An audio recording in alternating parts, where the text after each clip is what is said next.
நில்லு. சின்ன வேலைக்கு முடிக்க இவ்வளவு நேரமா? மார்க்கெட்ல செம ரஷ் ஆத்த, அதான் லேட் ஆயிடுச்சு. உன்னை பாக்குறதுக்கு ஆளுங்கெல்லாம் வராங்க. பெரிய செலிபிரிட்டியா நீ?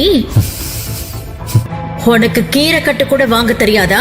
நீ எதுக்குதான் லாய்க்கு? வீணா போனதையெல்லாம் வாங்கிட்டு வந்திருக்க. வீணா போச்சாத்த? பாழா போச்சு என் பொண்ணு தலையெழுத்து மாதிரி. தன்னுடைய அப்பா சொன்ன ஒரே காரணத்திற்காகத்தான் சந்தனா ஹரிஷை திருமணம் செய்து கொண்டாள். ஆனால் இந்த திருமணத்தில் மாமியார் திலகவதிக்கு கொஞ்சம் கூட இஷ்டமில்லை. வாய்ப்பு கிடைக்கும் போதெல்லாம் தன் மாப்பிள்ளையை ஏதாவது குறை சொல்லி வேலை வாங்கிக் கொண்டே இருந்தார். மறுபக்கம் சந்தனாவும் ஹரிஷும் பெயருக்குத்தான் கணவன் மனைவியாக வாழ்ந்து வந்தனர். இதை பயன்படுத்தி இருவருக்கும் விவாகரத்தை ஏற்படுத்த திலகவதி முயற்சி செய்து கொண்டே இருந்தார். அவன் எவ்வளவு பெரிய தத்தின்னு உனக்கு புரிய மாட்டேங்குது. நானே சொல்றேன் அவனை டிவோர்ஸ் பண்ணுமா. 2 வருஷம் ஆகியும் எந்த வேலைக்கும் போகாம வீட்டுக்குள்ளேயே சுத்திக்கிட்டு இருக்கான். அம்மா, எத்தனை தடவை உன்கிட்ட சொல்றது? அவ எந்த வேலை செய்யலனாலும் என்ன நல்லா பாத்துக்கிறா. எனக்கு அது போதும். இனிமே இது ஒரு விஷயமா பேசாதீங்க. சரியா போச்சு. உனக்கு என்ன? அவன் வேலைக்கு போக வேணான்னு ஈஸியா சொல்லிட்டேன். ஏதோ நீ நடத்துற கம்பெனி நல்லா போயிட்டு இருக்கிற வரைக்கும் சரி. இல்லனா நீயும் ஏதோ ஒரு வேலைக்கு போய் தான் கஷ்டப்படணும். அப்படி ஒரு சூழ்நிலை வந்தாதான் உனக்கு புத்தி வரும்.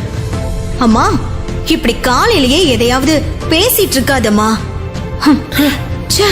என்று சொன்ன சந்தனா வெறுப்புடன் அங்கிருந்து கிளம்பி சென்றாள்.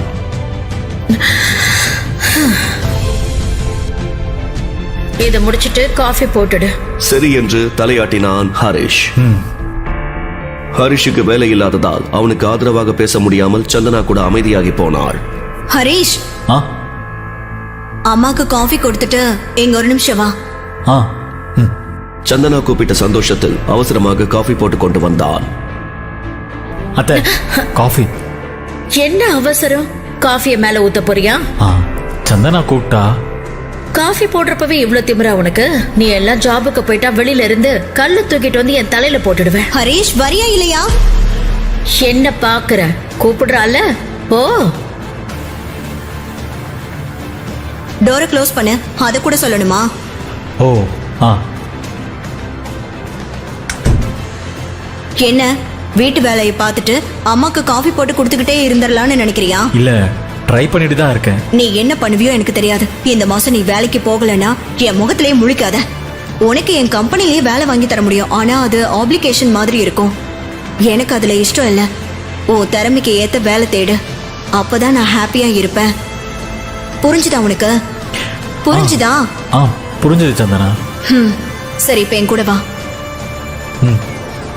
கம்பெனியில் முக்கியமான மீட்டிங் இருந்ததால் சந்தனாவை ஆபீஸில் டிராப் செய்வதற்கு தன்னுடைய பழைய ஸ்கூட்டரில் அவளை அழைத்து வந்தான் ஹரிஷ்.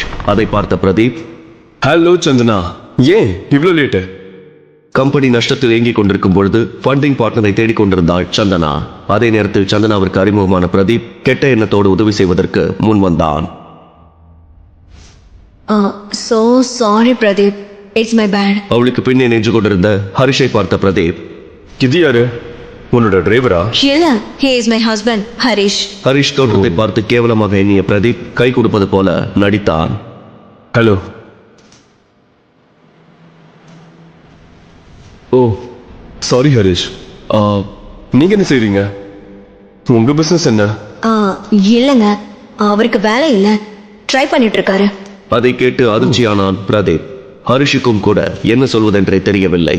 அப்பொழுது பிரதீப், இது போதுமே, இவ்வளோ அசால்ட்டா தட்டி தூக்கிட்டு போய்கிட்டே இருக்கலாம் என்று குதர்க்கமாக யோசித்த பிரதீப் ஹரிஷை பார்த்து, என் கம்பெனியில் ஒரு வேலை இருக்கு, சரியா? திடீரென பிரதீப் கேட்டதும் என்ன சொல்வதென்று தெரியாமல் யோசித்த ஹரிஷ் சந்தனாவை பார்த்தான். கவலைப்படாத, நல்ல ஜாப் தான். அதன் பிறகு அங்கிருந்து கிளம்பினான் பிரதீப். சந்தனாவும் பிரதீப்பை பின்தொடர்ந்தபடி ஹரிஷை அங்கிருந்து விரட்டினாள். இதையெல்லாம் யோசித்தபடியே வீட்டிற்கு வந்தான் ஹரிஷ். ஹரிஷ் இதையை யோசித்துக் கொண்டே அடுப்பில் வைத்த பாலை மறந்து போக பொங்கி ஊற்றிய பாலை பார்த்தபடியே கோபமாக அங்கே வந்தார் திலகவதி. ரூபா சம்பாதிக்க வக்கல்ல வீணடிக்க மட்டும் கத்து வச்சிருக்க. என் பொண்ணு வர டைம் ஆச்சு, சீக்கிரம் காஃபி போடு. சாயந்தரம் வீட்டுக்கு வந்த சந்தனா, ஏமா காஃபி சாப்பிடுறியா? இப்ப வேணாம். ஹரிஷை பார்த்து, கொஞ்சம் பேசணும் வா. ஏமா என்னாச்சு? ஏன் இவ்வளவு கோவமா இருக்க? இவன் பிரச்சனை பண்ணானா? அதெல்லாம் இல்லம்மா, ஆபீஸ் விஷயம். சரி, காஃபி கொடுத்துட்டு போ.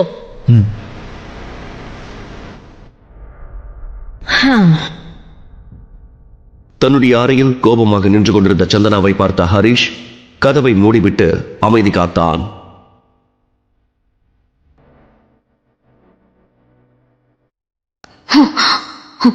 தேடி வர வேலையை செய்யறதுக்கு உனக்கு எங்க வலிக்குது? அப்படி இல்லை சந்தனா. இப்படியே தண்ட சோறு சாப்பிட்டு வாழ்க்கையை ஓட்டலான்னு பாக்குறியா?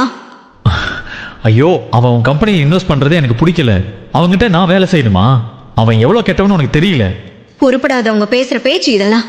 ஒரு பெரிய கம்பெனியை நடத்துறது எவ்வளவு கஷ்டம்னு தெரியுமா? அதெல்லாம் உனக்கு எங்க தெரிய போகுது? அப்படி இல்ல சந்தனா. போதும் என்று கை காட்டிய சந்தனா, என் கம்பெனியை நம்பி இருக்கிறவங்களையெல்லாம் நான் நடு ரோட்ல விட முடியாது. நீ மோசம் பண்ற மாதிரி என்ன நம்பினவங்களை என்னால மோசம் பண்ண முடியாது என்று சொல்லிவிட்டு சந்தனா நகர, நான் போறேன் சந்தனா, நான் அந்த வேலையை செய்யறேன். அவன் அப்படி சொன்னதும் சந்தனா ஓடி வந்து ஹரிஷை கட்டி அணைத்துக் கொண்டாள். நீண்ட நாட்களுக்கு பிறகு சந்தனா தன்னை கட்டி பிடித்தது ஹரிஷுக்கு பெரும் மகிழ்ச்சியை தந்தது. இப்பவே பிரதீப் கிட்ட சொல்றேன். சந்தனா உடனே பிரதீப்புக்கு போன் செய்தாள்.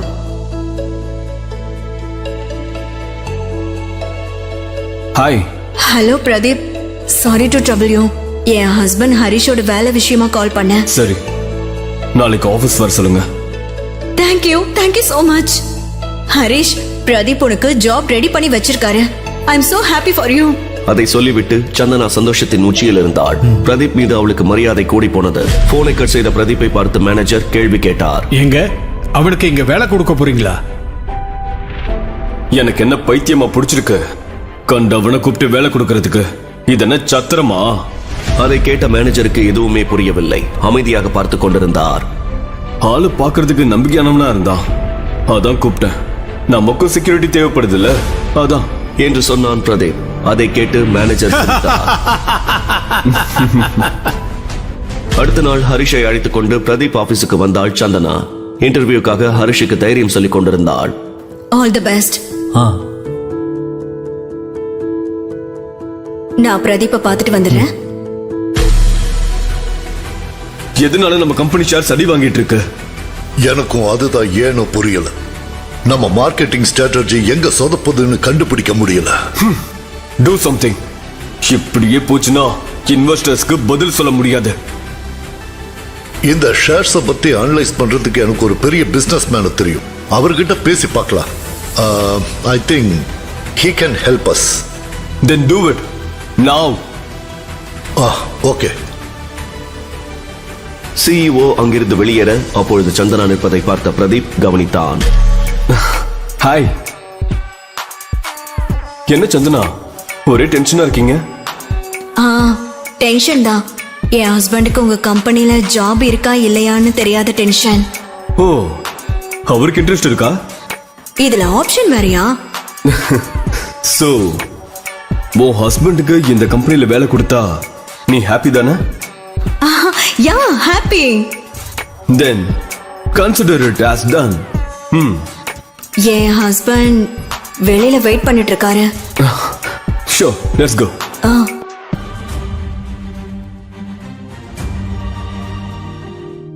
முழு கதையையும் கேட்டு மகிழ பாக்கெட் FM ஆப்பை டவுன்லோட் செய்யுங்கள். லிங்க் டிஸ்கிரிப்ஷனில் கொடுக்கப்பட்டுள்ளது.